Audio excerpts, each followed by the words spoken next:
Assalamualaikum warahmatullahi wabarakatuh. Salam dahsyat, teman-teman entrepreneur. Saya sudah beberapa hari atau tepatnya selama 2 minggu tidak aktif di YouTube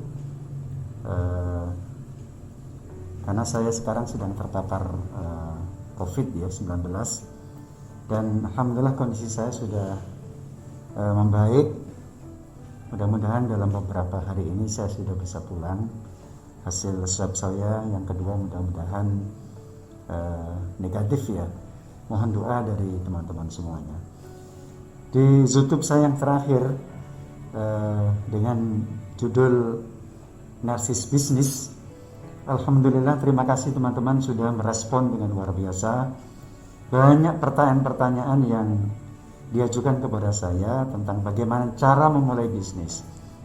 Pak, saya tidak punya modal untuk berbisnis. Gimana caranya saya memulainya? Pak, saya tidak punya keberanian untuk membuat keputusan untuk berbisnis. Nah, teman-teman semuanya, itu pertanyaan-pertanyaan yang biasa ada di dalam pikiran teman-teman yang baru memulai dan akan mulai berbisnis. Seperti saya dulu juga sama.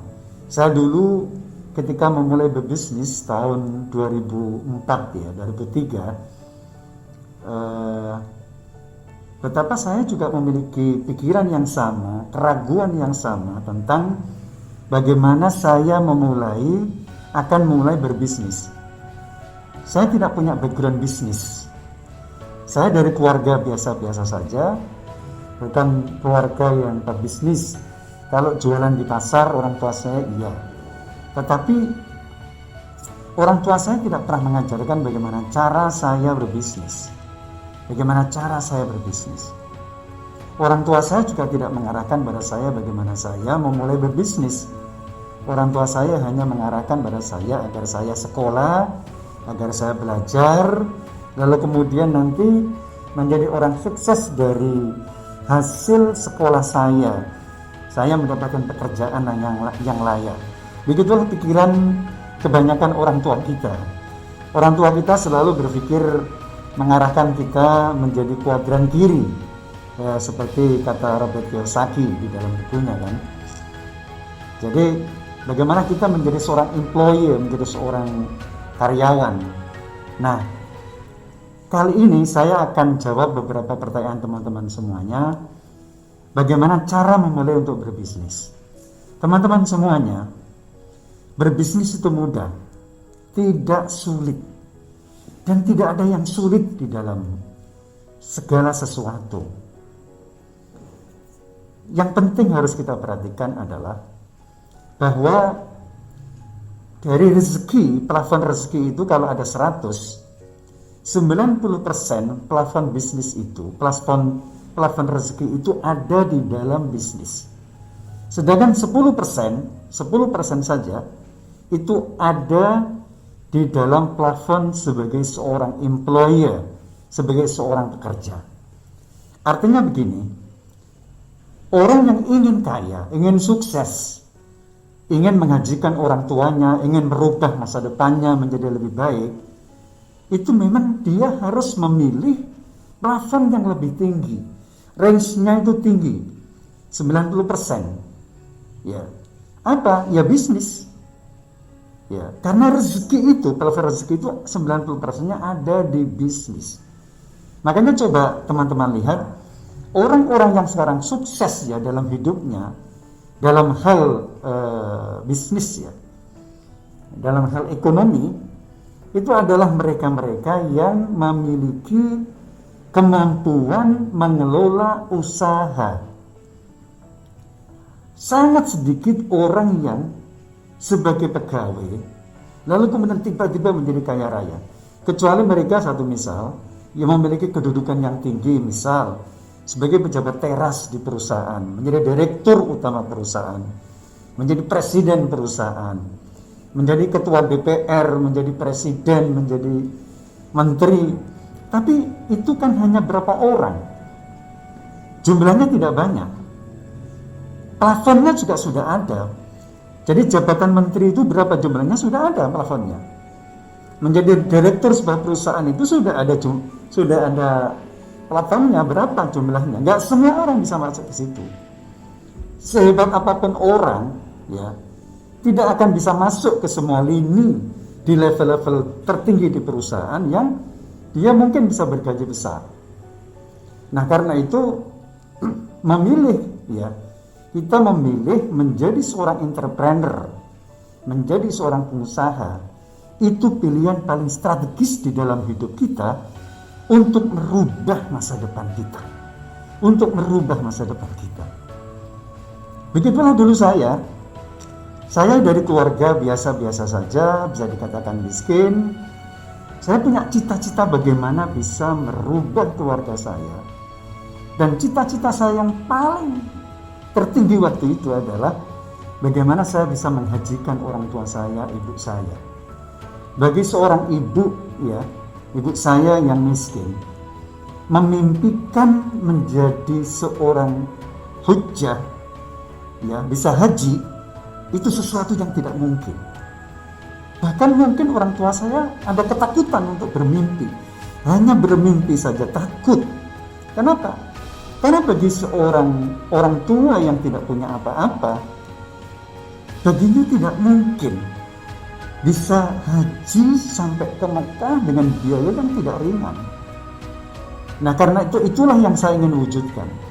Saya berupaya untuk melipat gandakan tekad saya, bagaimana saya harus berusaha merubah keluarga saya, diri saya, masa depan kami semuanya, ya, termasuk nanti bisa membantu banyak orang, dan terutama bisa membahagiakan orang tua saya, khususnya ibu saya waktu itu masih hidup, ya, agar bisa haji.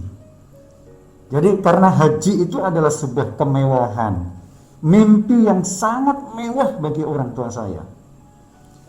Nah, karena itu teman-teman semuanya, untuk memulai Anda berbisnis, lipat gandakan tekad Anda untuk membantu orang lain, terutama keluarga Anda. Bangun mimpi untuk sukses. Untuk apa? Jangan hanya untuk diri sendiri. Jangan untuk diri sendiri. Banyak orang yang berpikir hanya untuk diri sendiri. Saya ingin sukses untuk diri saya sendiri. Tidak. Di belakang Anda masih ada orang-orang yang mendoakan Anda. Di belakang Anda masih ada saudara Anda yang mengharapkan Anda. Bahkan mungkin ada orang tua Anda yang membutuhkan dan berharap agar Anda sukses, yang setiap hari orang tua Anda, ibu Anda, bapak Anda mendoakan Anda, mendoakan kesuksesan Anda. Mereka itulah yang harus Anda bahagiakan. Jadikan orang tua kita sebagai jembatan sukses kita. Saya ulangi lagi. Jadikan orang tua kita sebagai jembatan untuk meraih sukses kita. Anda butuh jembatan untuk menggapai tangga kesuksesan. Anda membutuhkan jembatan, Anda membutuhkan tangga, dan tangga itu adalah orang tua. Karena itu yang pertama, bahagiakan mereka, minta doa kepada orang tua, sungkem kepada orang tua, selalu meminta doa. Ibu, bapak, tolong saya doakan ya supaya saya sukses. Karena itu energi yang tidak pernah habis. Ketika doa-doa orang tua Anda selalu terselip di tengah-tengah sholatnya, di tengah-tengah tahajudnya, di tengah-tengah ibadahnya, itulah energi yang tidak akan pernah kering, yang selalu mengalir, mengantarkan kesuksesan Anda. Dan doa orang tua adalah jembatan masa depan Anda. Doa orang tua adalah jembatan kesuksesan Anda. Itu yang pertama. Jadi sekali lagi, bahagiakan orang lain. Buat proposal, sekali lagi, buat proposal tentang masa depan Anda. Dan proposal Anda yang pertama adalah bagaimana Anda menjadi sukses dengan tujuan membahagiakan orang-orang yang Anda cintai, orang tua Anda, saudara Anda, kakak-kakak Anda, adik-adik Anda, sepupu-sepupu Anda, orang-orang yang ada di sekitar Anda. Kalau Anda yang sudah memiliki suami atau istri atau anak-anak, bahagiakan mereka dulu. Anda harus berpikir membahagiakan mereka. Jangan berpikir membahagiakan diri sendiri. Kalau Anda membahagiakan orang tua, saudara, anak istri, insya Allah Anda akan pasti bahagia. Karena kebahagiaan itu bukan datang dari diri kita sendiri. Kebahagiaan itu akan datang dalam diri kita selama kita mampu membahagiakan orang lain. Sementara kita mampu membahagiakan orang-orang yang mencintai kita. Sementara kita mampu membahagiakan orang-orang yang selalu mendoakan kita. Itu yang pertama. Yang kedua, teman-teman, Anda harus memulai belajar. Kalau Anda tidak memiliki basic bisnis, Anda harus mulai belajar. Gimana caranya? Anda harus membaca buku sebanyak-banyaknya. Anda harus ikut pelatihan sebanyak-banyaknya. Sekarang dibuka pelatihan-pelatihan daring yang gratis ya, kalaupun bayar juga nggak mahal. Anda bisa buka di internet, di YouTube tentang bagaimana Anda memulai berbisnis. Zaman saya dulu ketika belum ada YouTube ya, saya memulai bisnis itu maaf ya, saya memulai bisnis dulu itu, saya membuat program 6 bulan saya membaca buku bisnis. Selama 6 bulan saya full membaca buku bisnis. Saya membeli buku-buku bisnis yang saya butuhkan. Pekerjaan saya seminggu 2-3 kali adalah datang ke Gramedia, ya, datang ke tempat-tempat buku, jual buku untuk memilih buku-buku bisnis. Lalu saya baca terus setiap hari saya habiskan. Karena background saya ini background agama, biasanya saya membaca buku-buku agama. Tapi sepanjang 6 bulan itu, saya tidak lagi membaca buku agama. Bukan saya mengenyampingkan membaca buku agama, tetapi saya ingin fokus dulu membaca buku-buku bisnis. Kenapa? Agar saya memiliki mindset sebagai seorang pebisnis. Karena mindset ini penting, teman-teman. Masa depan Anda tergantung pada mindset Anda. Cara kerja Anda tergantung pada mindset Anda. Cara berpikir Anda tergantung pada mindset Anda. Karena itu suksesnya orang itu tergantung benar tidaknya mindset yang Anda miliki. Cara berpikir yang Anda miliki. Mentalitas kita sebagai seorang pebisnis. Karena saya dulu itu backgroundnya bukan background pebisnis, background agama, maka saya harus memiliki mental berbisnis. Saya harus memulai membangun mindset sebagai seorang pebisnis, sebagai seorang entrepreneur.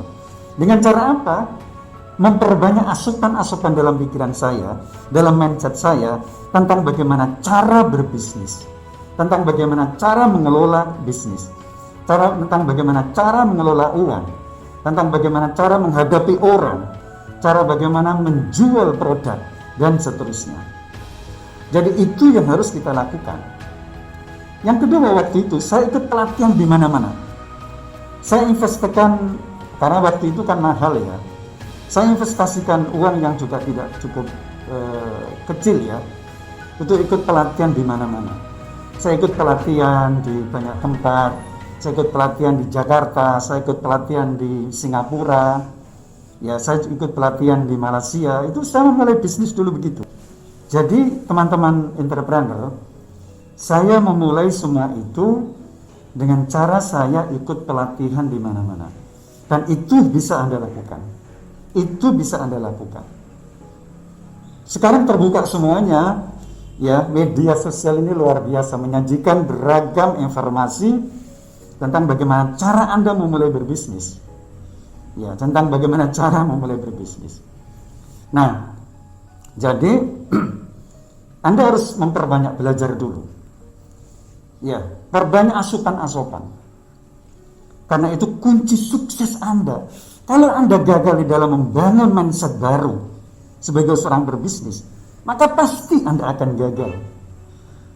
Kalau Anda tidak memiliki mentalitas sebagai seorang pebisnis, maka pasti Anda akan gagal. Pasti Anda akan gagal. Nah, yang terakhir, yang ketiga teman-teman, Anda harus memiliki seorang mentor. Kenapa mentor?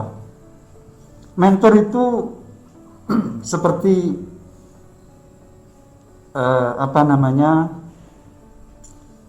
rute yang Anda akan lalui dengan benar. Anda akan melewati rute sukses orang lain yang sudah melewati banyak rintangan. Orang-orang itu yang sukses itu pasti punya rintangan, pasti pernah gagal. Maka ketika Anda bertanya kepada mereka, jadikan mereka sebagai seorang mentor, maka Anda akan ditunjukkan rute atau jalan yang benar-benar jalan sukses, bukan jalan gagal. Anda akan dihindarkan dari jebakan-jebakan labirin yang membuat Anda kebingungan, kemudian terbentur oleh keadaan, kemudian Anda menjadi seorang yang gagal. Anda menjadi seorang yang gagal. Jadi Anda perlu panduan, Anda perlu pemandu, ya. Sebagai seorang entrepreneur awal muda, Anda butuh pemandu. Silakan siapa saja Anda bisa jadikan. Satu misal, Anda menjadikan saya sebagai mentor, silakan. Anda bisa buka di di kontak saya ada di di channel YouTube ini. Kita bisa diskusi banyak. Saya juga membantu teman-teman yang UKM, alhamdulillah ada banyak yang sudah saya mentori, saya arahkan. Alhamdulillah sudah ada yang sukses, ada yang omsetnya 700 juta, ada yang omsetnya 600 juta setiap bulan, ada yang dulu memulai bakso, ya, kemudian sekarang sudah punya 5 cabang. Anak yang dari anak orang nggak punya, anak miskin, anak yatim, alhamdulillah sekarang mereka sudah sukses. Saya siap ini karena apalagi teman-teman semuanya dalam kondisi saya terkena COVID seperti ini, saya harus menginstal pikiran saya. Saya kemarin berjuang antara hidup dan mati. Bagaimana saya berjuang? Saya minta kepada Allah, ya Allah, beri kesempatan saya untuk hidup. Karena COVID ini berat, teman-teman. Saya minta, ya Allah, beri kesempatan saya untuk hidup. Kenapa? Karena masih banyak orang-orang yang membutuhkan saya. Saya ingin membantu saudara saya yang membutuhkan. Saya sedikit walaupun nggak banyak ilmu tentang bisnis.